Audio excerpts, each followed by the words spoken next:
I got my normal cat back, but I lost myself in the process.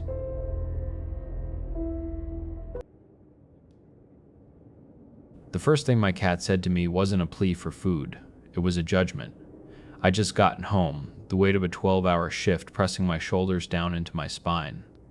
I dropped my keys in the ceramic bowl by the door, the clatter echoing in the silence of my apartment.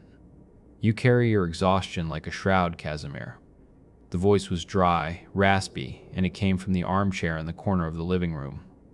I froze, my hands still hovering over the bowl. I turned slowly.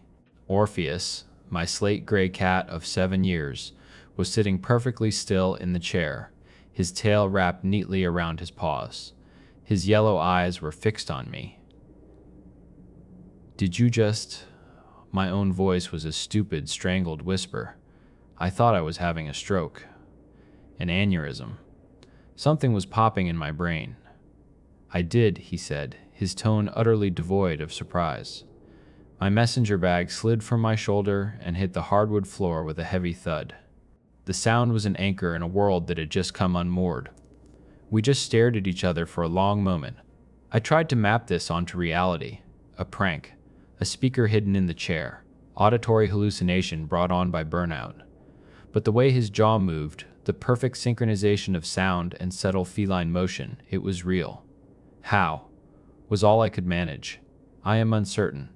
The change was gradual. A pressure in my mind. Then clarity. Then words. He tilted his head. Your words. We ended up on the couch, me sitting stiffly on the edge, and Orpheus lounging on the opposite cushion like a tiny, furry sphinx. We tried to trace it back. The only new thing in my life, in our shared space, was the souvenir from my work trip to Cairo. It was a statue. I'd found it deep in the labyrinth of the Khan el-Khalili bazaar. The stall was wedged between a spice merchant and a seller of garish lamps, a dark little cave of a shop. The statue was about a foot tall, carved from a piece of wood so dark it was nearly black. It depicted a standing figure, arms crossed over its chest, wrapped in linen. But it was the details that had captivated me. The wood felt impossibly dense, petrified, and cool to the touch. The artist had carved tiny, pained lines around the figure's eyes that were inlaid with chips of obsidian that seemed to drink the light. The vendor, a man with a cataract clouding one eye, had called it a Shabti. He claimed it was a modern replica, carved by a local artisan, and sold it to me for $30 American. I placed it on the media console, a silent observer beside the television screen. I have felt a sharpening since that effigy entered this home, Orpheus said, his gaze flicking toward the statue. My thoughts were once a chaotic flood of instinct and sensation. Hunger. Warmth. The bird on the sill. Now, they are ordered. Structured. And they are in your language. I picked up the Shabti. The petrified wood was strangely slick now, coated in an imperceptible oil that made my skin crawl. I saw things I hadn't noticed in the dim light of the bazaar. Faint reddish lines, like veins, pulsed just beneath the surface of the black wood. It looked less like a carving and more like something that had once been alive and was now held in a state of perfect, patient stillness. The first couple of weeks were a surreal novelty. I was lonely. My life was a monotonous loop of work, microwave dinners, and video games. Suddenly, I had a companion, a real one. Orpheus was insatiably curious.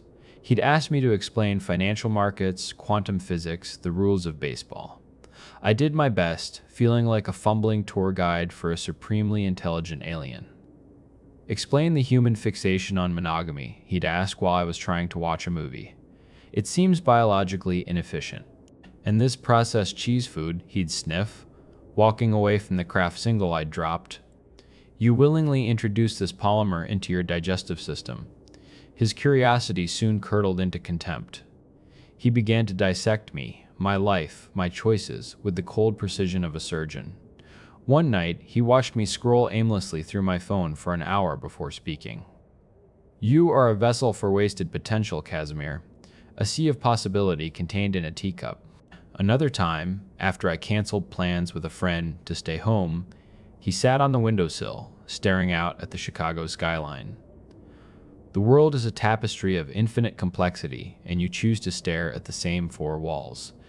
You are afraid to pull at a single thread, for fear the whole thing might unravel. His words were barbs, and they always found their mark. I started to resent him, to resent the obsidian-eyed statue that seemed to be watching this slow vivisection of my self-esteem. I started changing. Not for me, but to escape his judgment. I started going to the gym after work, just to delay coming home. I lost 15 pounds. I started cooking real food because I couldn't stand the disdainful look he gave my takeout containers. Orpheus began to change too. He demanded I open the window for him every morning. He would disappear for hours, sometimes returning late at night, his paws dusty and his eyes glowing with a feral, intellectual light. "What do you do all day?" I asked him once. "I observe," he said, licking a paw with meticulous care. "I study the patterns of this city, the flow of commerce, of desperation, of power. It is rudimentary, but fascinating."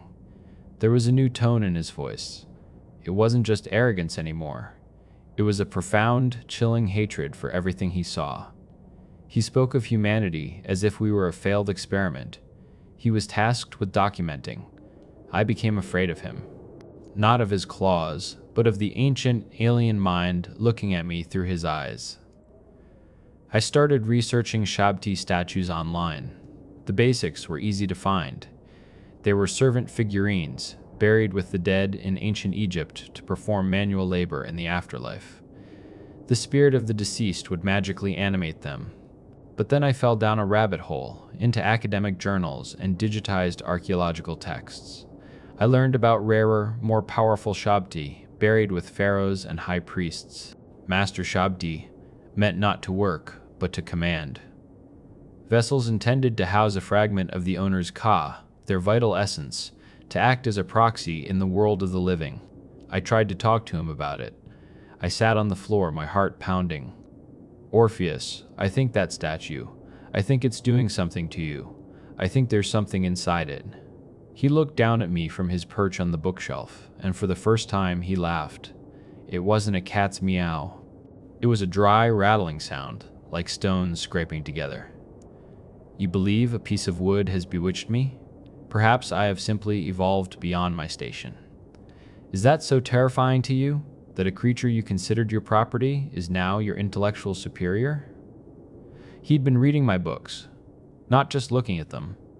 I found a copy of Livy's History of Rome on the floor, its spine cracked, a single gray cat hair tucked into a page describing the Second Punic War. That wasn't normal.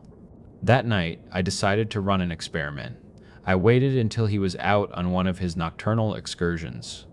With trembling hands, I took the Shabti from the console, wrapped it in a towel, and locked it in the trunk of my car.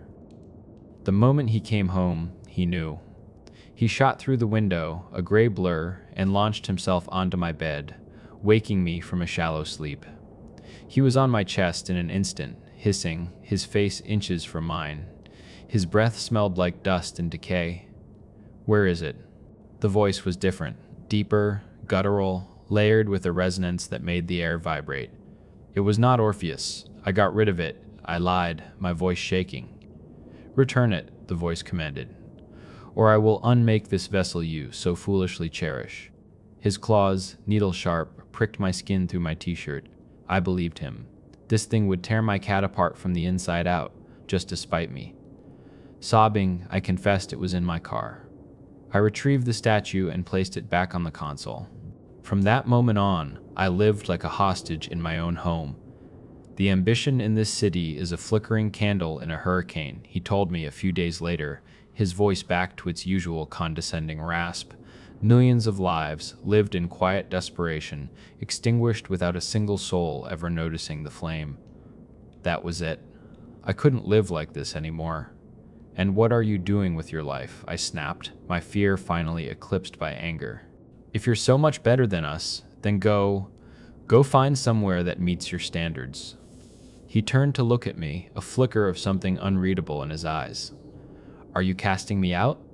"I think we'd both be happier if we didn't live together anymore," I said, the words feeling hollow and absurd even as I said them. To my shock, he agreed. He asked for some time to consider his next move. That was the night the nightmares began. I dreamt I was lying in my bed, paralyzed, as two desiccated, linen-wrapped arms pushed up through my mattress. They grabbed me, their grip like iron bands, and pulled me down. Down through the mattress, through the floor, into an endless, suffocating ocean of black, viscous water. I couldn't breathe, couldn't scream. Other things swam in the darkness around me, silent and ancient, their glowing yellow eyes watching my descent. I woke up gasping, my sheets soaked in cold sweat, my heart hammering against my ribs. Orpheus was sitting at the foot of my bed, watching me. His eyes were the same shade of yellow as the creatures in my dream. "I heard you struggling," he said. "A bad dream?" I was desperate. During my research, I'd found the name of an Egyptology professor at the University of Chicago, Dr. Annalise Varga. I sent her a frantic email, attaching a short video I'd secretly taken of Orpheus explaining the theory of relativity. She agreed to meet me at a coffee shop on campus. She was a stern-looking woman with her hair pulled back in a severe bun, her fingers stained with what looked like ink. "That video," she said, skipping all pleasantries. "It is not a fabrication? AI deepfake?" "It's real," I said, my voice cracking. "He talks. And he's changed. He hates me. He hates everyone." I told her everything. She listened, her expression growing more grim with every word. "If what you say is true," she said, her voice low, "the Shabti you possess is not a replica. It is an authentic artifact, and it houses a Ka, a spirit. And judging by the entity's intelligence and sheer force of will, it belonged to someone of immense power. What does it want? What do all-powerful men want, even in death? A legacy, influence, a foothold back in the world of the living. Your cat was simply a convenient vessel, an empty room it could furnish with its own consciousness." She leaned forward. "You must destroy the statue." "How? That is not my field." "But fire is the great purifier. Burn it. Do not stop until it is nothing but ash." "But Mr. Casimir," she warned, her eyes boring into mine, "you are not just destroying an object. You are trying to evict a tenant who has lived there for 3,000 years. Evictions are never clean. I bought an axe and lighter fluid on the way home, hiding them in my trunk." Orpheus was waiting, perched on the back of the couch, his tail twitching. He knew. "You did not go to work," he stated. "Felt sick," I lied. "You smell of academic dust. And fear. Whose counsel did you seek?" "No one's." I tried to walk past him, but he leaped to the floor, blocking my path. "Do not lie to me, Casimir." I spent the rest of the day locked in my bedroom, listening to him pace outside my door. That night, when the apartment was finally silent, I crept out. I grabbed the Shabdi from the console. The wood was warm now, throbbing with a faint, rhythmic pulse. He flew at me from the shadows, a furious ball of gray fur and claws. "I warned you," he shrieked. Claws raked my face, warm blood streaming down my cheek. I roared, grabbing him and flinging him across the room. He hit the couch with a soft thud. I didn't wait to see if he was okay. I just ran. I drove for an hour, my vision blurred by pain and panic, ending up in an industrial wasteland on the south side. I parked in a graffiti-scarred alley between two derelict warehouses. The sky overhead was bruised purple. I got the axe and the statue from the trunk. As I placed the Shabdi on the cracked asphalt, a distant siren wailed. I brought the axe down hard. The petrified wood shattered with a sound like breaking bone. The obsidian eyes cracked, and a puff of black, foul-smelling smoke escaped, which I stupidly inhaled in my haste. Lightning split the sky, followed by an instantaneous crack of thunder. A terrible, multi-toned scream tore through the air, 1,000 voices crying out in agony at once. Then the heavens opened up. Rain poured down, trying to extinguish my hope. I doused the broken pieces with lighter fluid and flicked the lighter. The flames caught. I shielded the small fire with my body, my jacket smoking, until it grew into a self-sustaining pyre. I watched as the ancient wood curled, blackened, and crumbled into fine, gray ash. A sudden gust of wind scattered the ashes into the night, and it was over. Back in my apartment, the lights were off. I flicked them on. Orpheus was sitting on the couch. He looked at me and let out a soft, questioning meow. "Orpheus?" I whispered. He meowed again. I dropped to my knees, and he trotted over, rubbing his head against my hand, purring. I looked into his eyes. The fierce, ancient intelligence was gone. They were just the eyes of a cat. My cat. It was over. I collapsed onto the couch, turning on the TV for the comforting noise. Orpheus hopped onto my lap, purring like an engine. I was stroking his soft fur when icy fingers clamped down on my shoulders. I was yanked backward over the couch, my legs crashing into the coffee table. Something unseen, impossibly strong, dragged me across the floor and into my bedroom. The door slammed shut, plunging me into darkness. I was thrown onto the bed.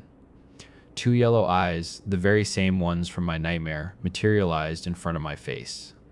"You pathetic, ephemeral thing," a voice hissed, not from a throat, but inside my own head. An unbearable cold pressed into my chest, and my heart seized. The bed dissolved beneath me, and I was falling again into that same black, silent ocean. "Let go of me," I screamed, thrashing against the crushing pressure. Then I heard it. A frantic scratching at the bedroom door. Orpheus. The sound cut through the suffocating darkness. My mattress was solid beneath me again. I was on my bed, gasping, drenched in sweat, but breathing air. I scrambled to the door and threw it open. Orpheus looked up at me and meowed, a sound of simple, animal concern. The lights in the apartment flickered violently. I scooped him up and ran. "Have you been back?" Dr. Varga asked over the phone a week later. I'd called her from a cheap motel. "We had to," I told her. "I ran out of money. It seems normal now. No other incidents. Sometimes I wake up to a loud noise. My own heartbeat, probably. I'm starting to think I imagined the whole thing. The videos, Casimir, they're different now." I'd checked. The video I sent her, the one where Orpheus was explaining astrophysics, was now just a video of him meowing at my phone. The proof was gone. My sanity felt like it was next. "He hasn't spoken a word since?" "No, not one." "Then it seems destroying the statue worked," she said, though she didn't sound convinced. Tonight, Orpheus is curled up on my lap. We're on the couch, watching some mindless sitcom. I'm eating a pizza. It's a perfect picture of normalcy. I stroke his head, and he looks up at me, purring. I feel a wave of relief, of gratitude. And then a thought, clear as a bell, surfaces in my mind. It is not my thought. It is calm, ancient, and filled with a terrifying, patient ambition. This vessel is weak, but it will suffice. The work can begin. I look down at Orpheus. His purring has stopped. He is staring up at me, and his eyes are not the eyes of an animal looking at its owner. They are the eyes of a silent confederate, looking at its new host with a chilling, knowing recognition. He was my cat for 7 years. Now I am his.